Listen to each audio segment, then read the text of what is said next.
Hello दोस्तों, तो कैसे हैं आप सब और स्वागत है आपका वी टॉक्स के एक और नए एपिसोड में। टाइड्स AKA दी कॉलोनी 2021 में रिलीज हुई लेटेस्ट स्काई-फाई स्पेस मूवी है, जिसकी IMDb रेटिंग 5.4 आउट ऑफ 10 है और रोटन स्कोर 35% फ्रेश है। मूवी की स्टोरी शुरू होती है भविष्य से, जहां अब इंसानों ने पृथ्वी को रहने लायक नहीं छोड़ा है और लगातार हो रहे कार्बन एमिशंस की वजह से अब यहां पर रह पाना मुमकिन नहीं है। तो कुछ लोग यहां से एक दूसरे ग्रह जो कि पृथ्वी से काफी दूर है, केपलर 209 पर रहने चले जाते हैं, क्योंकि वही एक ऐसा ग्रह है जहां जीवन के अनुरूप वातावरण था।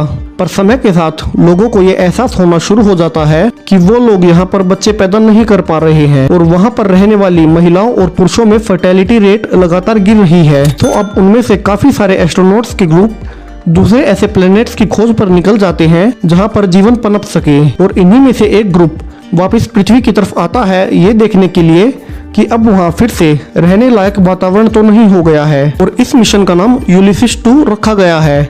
हालांकि इससे पहले एक ग्रुप और गया था पृथ्वी के लिए ही और उसे यूलिसिस 1 कहा गया था, बट उनसे पृथ्वी पर पहुंचने के बाद उन्हें कोई सिग्नल प्राप्त नहीं हुआ। सो अब हम देखते हैं कि जैसे ही ये स्पेसशिप पृथ्वी के वातावरण में एंटर करता है वैसे ही उसमें आग लग जाती है और ये नीचे की तरफ गिरने लगता है और पानी में क्रैश हो जाता है। अब यहाँ हमें सबसे पहले एक लड़की दिखाई जाती है जिसका नाम ब्लेक है और यही इस मूवी की मेन कैरेक्टर भी है, जो कि पानी से निकलकर वापस स्पेसशिप में जाकर देखती है तो पाती है कि उनके बाकी के सारे मेंबर्स मर चुके हैं और उसके अलावा सिर्फ टकर ही जिंदा बचा है और वो भी काफी घायल है। तो दोस्तों, अभी तक आपको ये वीडियो कैसा लग रहा है? अगर आपको ये वीडियो अभी तक थोड़ा भी पसंद आया हो तो हमारे चैनल को सब्सक्राइब करें ताकि हमारी ऐसी ही और भी वीडियोस आप तक पहुंच सके। चलिए अभी कहानी को आगे बढ़ाते हैं। यहाँ ब्लेक टकर को बताती है कि अब वो यहाँ सांस ले सकते हैं और वो उसे ये भी बताती है कि अभी पृथ्वी पर रेडिएशन भी खत्म हो चुका है, सो वो लोग अब बाहर जाकर एनवायरनमेंट की स्टडी कर सकते हैं। अब चूंकि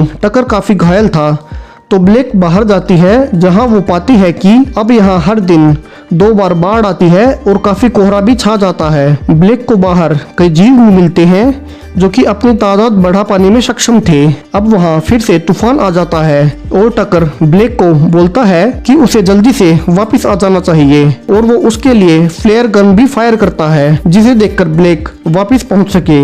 इतने में ही टकर को अपनी स्पेसशिप के आसपास कुछ हलचल महसूस होती है और फिर अचानक से कुछ लोग उस पर अटैक कर देते हैं। हालांकि उनमें से एक को टकर घायल भी कर देता है, बट वे उसे पकड़ लेते हैं। ब्लेक को यही सब रेडियो पर सुनाई देता है, तो वो भी जल्दी से स्पेसशिप की तरफ भागने लगती है, जहां अब वो लोग उसे भी टकर के साथ पकड़ लेते हैं और उन दोनों को एक कुएं में डाल देते हैं, जहां हम देखते हैं कि टकर काफी बुरी तरह से घायल हो चुका है और उसका काफी खून भी बह चुका है। तो ब्लेक कुएं में ऊपर चढ़कर उन लोगों से बोलती है कि उसका साथी काफी घायल है और उसे बचाने के लिए उसे अपनी मेडिकल किट की जरूरत है, जो कि उसी शिप में है। अब वो लोग उसकी लैंग्वेज नहीं समझ पाते, बट उनकी एक लीडर होती है नार्विक, वो उसकी लैंग्वेज समझ लेती है और उसे बोलती है कि पहले उसे उसके साथी को ठीक करना होगा, जो कि उन पर अटैक करने के टाइम घायल हो गया था। सो टकर जब उनके साथी को ठीक कर रही होती है, वो देखती है कि वहाँ काफी सारे बच्चे होते हैं,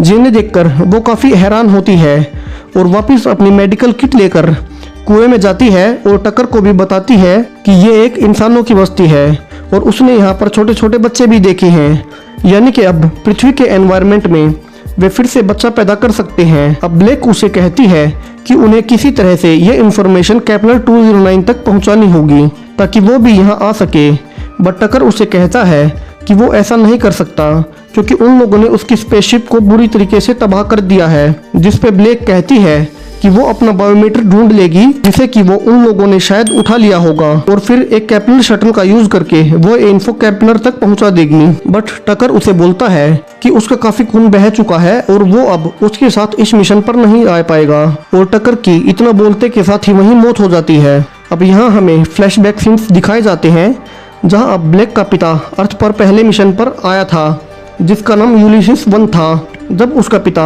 अर्थ पर पहले मिशन पर आया था तब वो एक बच्ची थी और उसके बाद से उनकी कोई खबर उसे नहीं मिली। अब ब्लेक इसी यूलिसिस 1 की स्पेसशिप को ढूंढकर उसी से इंफॉर्मेशन केपलर तक पहुंचाने वाली थी। अब यहाँ पर कुछ बच्चे कुएं के ऊपर आकर ब्लेक का मजाक उड़ा रहे होते हैं, जिनमें से एक बच्ची थी माइला।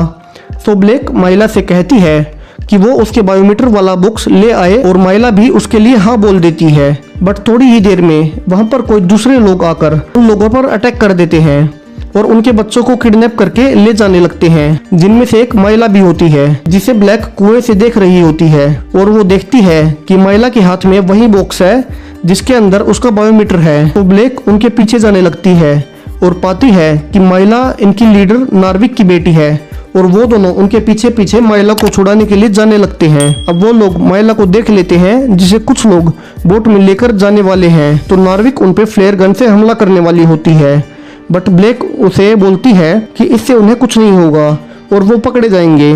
बट नार्विक उसकी बात नहीं मानती, तो ब्लैक उसे मारकर बेहोश कर देती है और उस फ्लेयर गन को ऊपर फायर कर देती है, जिसे देखकर वो लोग डिस्ट्रैक्ट हो जाते हैं। और इसी का फायदा उठाकर ब्लैक उस शिप में चढ़ जाती है और माइला को भी ढूंढ लेती है और उसी के साथ बंदी होने का नाटक करके बैठ जाती है। अब इन लोगों को जो कि बंदी बनाए गए थे एक शिप पर ले जाया जाता है, जहां इनका लीडर गिब्सन ब्लैक को पहचान लेता है और अपने साथ ऊपर ले जाता है। अब यहाँ पर एक बड़ा ट्विस्ट पता चलता है और वो ये है कि ये लोग जो यहाँ पर शिप पर रहते हैं ये सब केपलर 209 से आए पहले मिशन से ही हैं। और जिन लोगों को बंदी बनाकर यहाँ लाया गया है उन्हें मर्ड्स कहा जाता है। मर्ड्स वे लोग हैं जो कि अर्थ के एनवायरनमेंट में सरवाइव कर गए थे और यही जिंदा रहे। मर्ड्स यानी कि कीचड़ का नाम इन लोगों को केपलर से आए हुए लोगों ने ही दिया है, जो कि मानते हैं कि ये लोग सभ्य नहीं हैं और अपने आप को इनसे ऊपर मानते हैं कि वे इनसे ज्यादा पढ़े लिखे हैं और इनसे ज्यादा इंफॉर्मेशन होल्ड करते हैं। अब यहाँ पर गिब्सन ब्लैक को बताता है कि उसने उसे बहुत छोटी को देखा था जब उसके पिता के साथ वो यूलिसिस 1 पर मिशन पर आया था और उसके पिता की यहाँ आने के बाद एक विरोध में मौत हो गई थी और इन्हीं मर्ड्स ने उनके पिता को मार दिया था। वहाँ वो उसे अपने बेटे नील और उसकी माँ से भी मिलाता है और बताता है कि उसने उसे गोद लिया है। यहाँ ब्लैक गिब्सन को बताती है कि केपलर पर हर तरह की रिप्रोडक्टिव टेक्नोलॉजी फेल हो चुकी है और वो लोग अब वहाँ पर बच्चे पैदा नहीं कर पा रहे और अगर ऐसा ही चलता रहा तो वहाँ जल्दी ही इंसान खत्म हो जाएंगे। और ब्लैक गिब्सन को ये भी बताती है कि उसका बायोमीटर एक बच्चे के साथ यही लाया गया है, जिसकी मदद से वो लोग केपलर 209 तक ये इंफॉर्मेशन पहुंचा सकते हैं कि अब पृथ्वी पर रहा जा सकता है। अब गिब्सन उस बॉक्स को तो ढूंढ लेता है बट उसके अंदर वो बायोमीटर नहीं था, तो वो ब्लैक को एक रूम दिखाता है जहां वो रेस्ट कर सके। अब नेक्स्ट डे सुबह जब ब्लैक नहाती है तो पाती है कि उसके प्राइवेट पार्ट से ब्लड निकल रहा है, यानी कि उसके पीरियड्स आने शुरू हो गए हैं। अब चूंकि उसे कुछ टाइम हो गया था अर्थ के एनवायरनमेंट में आए, तो अब उसका रिप्रोडक्टिव सिस्टम फिर से नॉर्मल हो गया था और वो अब बच्चा पैदा कर पाने में सक्षम थी और ये देखकर ब्लैक काफी खुश भी होती है। अब इसके बाद ब्लैक को गिब्सन एक क्लासरूम में ले जाता है जहां वो देखती है कि यहाँ पर छोटे बच्चों को पढ़ाया जा रहा है और उनमें से ही एक महिला भी है जिसे पिछले दिन यहाँ पकड़कर लाया गया था। गिब्सन उसे बताता है कि वो मर्ड्स के बच्चों को यहाँ उठाकर इसलिए लाता है ताकि उन्हें पढ़ा सके। अब ब्लैक शाम को गिब्सन के बेटे नील के पास जाती है जहाँ वो पढ़ रहा होता है और पढ़ते पढ़ते वो ब्लैक को अपने पास एक पौधा दिखाता है और बोलता है कि ये एक ट्री है। अब ब्लैक ये देखकर काफी हैरान होती है क्योंकि अब ट्रीज को खत्म हुए कई साल हो चुके हैं और किसी को भी उनका नाम तक नहीं पता था। ब्लैक को भी पेड़ों के बारे में उसके पिता ने बताया था जो कि फर्स्ट मिशन पर अर्थ पर आए थे। तो वो नील से पूछती है कि उसे ट्री के बारे में कैसे पता और वो उसे बताता है कि उसे पेड़ों के बारे में एक आदमी ने बताया है जो कि इसी शिप के नीचे वाले एक कैबिन में बंद है और वो उस आदमी से पाइप्स के जरिए बात करता है। यहाँ ब्लैक को दाल में कुछ काला जरूर नजर आता है और वो खुद एक टॉर्च लेकर पहले उस शिप का नक्शा ढूंढती है और फिर नीचे एक कैबिन तक पहुंच जाती है जिसके बारे में नील ने उसे बताया था। अब यहाँ उस कैबिन तक गिब्सन भी आ जाता है। यहाँ ब्लैक ये देखकर काफी हैरान होती है कि उस कैबिन में बंद आदमी उसका पिता है। तो वो गिब्सन से पूछती है कि उसके पिता को उन्होंने यहाँ पर बंद क्यों करके रखा हुआ है। तो गिब्सन उसे बताता है कि यहाँ पर अर्थ पर आने के बाद उसके पिता ने मर्द में से एक लड़की से शादी कर ली और फिर वो उस मिशन के बारे में भूल गया और वो नहीं चाहता था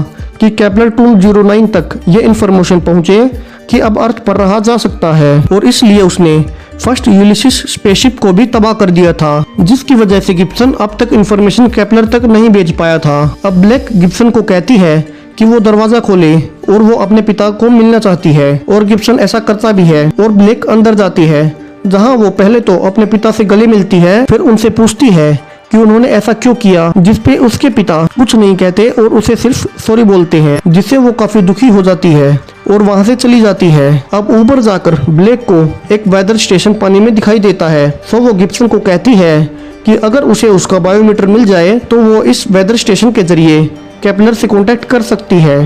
गिब्सन उसे कहता है कि केपलर को यहाँ सिर्फ ये सबूत चाहिए कि यहाँ पर बच्चे पैदा हो सकते हैं, जिस पे ब्लेक उसे बताती है कि यहाँ आने के बाद उसका भी रिप्रोडक्टिव सिस्टम अब नॉर्मल हो चुका है और यही सब वो केपलर को भी बता देगी। इस पे गिब्सन उसे कहता है कि वो उसका बायोमीटर जल्द ही ढूंढ लेगा। अब रात हो चुकी थी और सब लोग खाना खा रहे थे। तभी अचानक से लाइट चली जाती है और बाहर से गार्ड्स के चिल्लाने की भी आवाज आने लगती है। तभी एक गार्ड आता है और उन्हें बताता है कि मर्स में से एक घुसपैठिया वहाँ घुस गया है और उसने जनरेटर को बंद कर दिया है। अब गिब्सन ब्लेक और अपनी फैमिली को कमरे में जाने को कहता है और गार्ड्स को भी शिप की तलाशी लेने के लिए बोलता है। बट ब्लेक अपने कमरे में नहीं जाती है और शिप में नीचे जाने लगती है, ये देखने के लिए कि कौन घुसा है। अभी वो पाती है कि वो नार्विक ही है जो अपनी बेटी माइला को छुड़ाने के लिए वहाँ आई है। तो ब्लेक नार्विक को उसकी बेटी के कमरे में ले जाने लगती है, बट तभी वहाँ गार्ड्स आ जाते हैं और नार्विक को पकड़ कर ले जाते हैं। अब ब्लेक ऊपर गिब्सन के पास जाती है और उसे बोलती है कि उसे मर्स के बच्चों को यहाँ किडनैप करके नहीं रखना चाहिए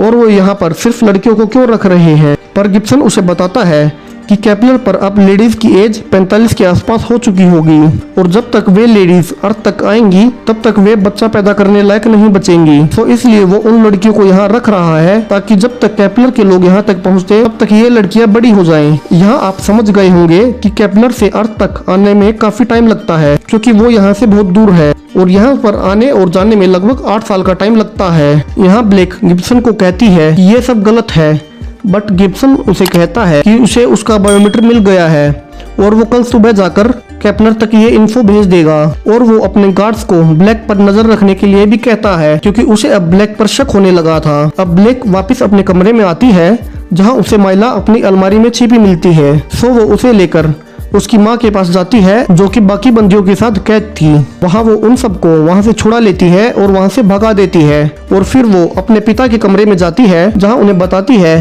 कि गिब्सन के पास उसका बायोमीटर है। और फिर वे खिड़की से देखते हैं कि गिब्सन, नील और उसकी माँ वेदर स्टेशन पर जा रहे होते हैं ताकि उस इन्फो को केपलर तक भेज सके। यहाँ उसका पिता ब्लेक को कहता है कि अगर ये इन्फो केपलर तक पहुंच गई तो वहाँ से सब यहाँ आ जाएंगे और सब उन मर्द के लोगों को जो कि अर्थ के मूल निवासी हैं इन्हें गुलाम बना लेंगे क्योंकि अब अर्थ इन्हीं मर्द की है न कि केपलर वासियों की जो कि इसे तबाह करके यहाँ से चले गए थे। अब ब्लेक उसी वेदर स्टेशन पर पहुँचती है गिब्सन को रोकने के लिए, बट गिब्सन उनके ऊपर गन तार देता है और उन्हें बताता है कि नील उसका भाई है क्योंकि उसके पिता ने जिस मर्द लड़की से शादी की थी वो उसी से पैदा हुआ है। और वो इतना कहकर नील की माँ को भी गोली से मार देता है। ये सब देखकर ब्लेक पीछे हट जाती है और इतना कहकर गिब्सन उस बायोमीटर से इंफॉर्मेशन केपलर तक सक्सेसफुली भेज देता है, जिसके तुरंत बाद ब्लेक गिब्सन को लेकर पानी में कूद जाती है और वहीं उसे डुबाकर मार देती है, जिसमें वो खुद भी मरने वाली थी। बट नार्विक उसे वहाँ आकर बचा लेती है और वहाँ उसके पिता भी आ जाते हैं।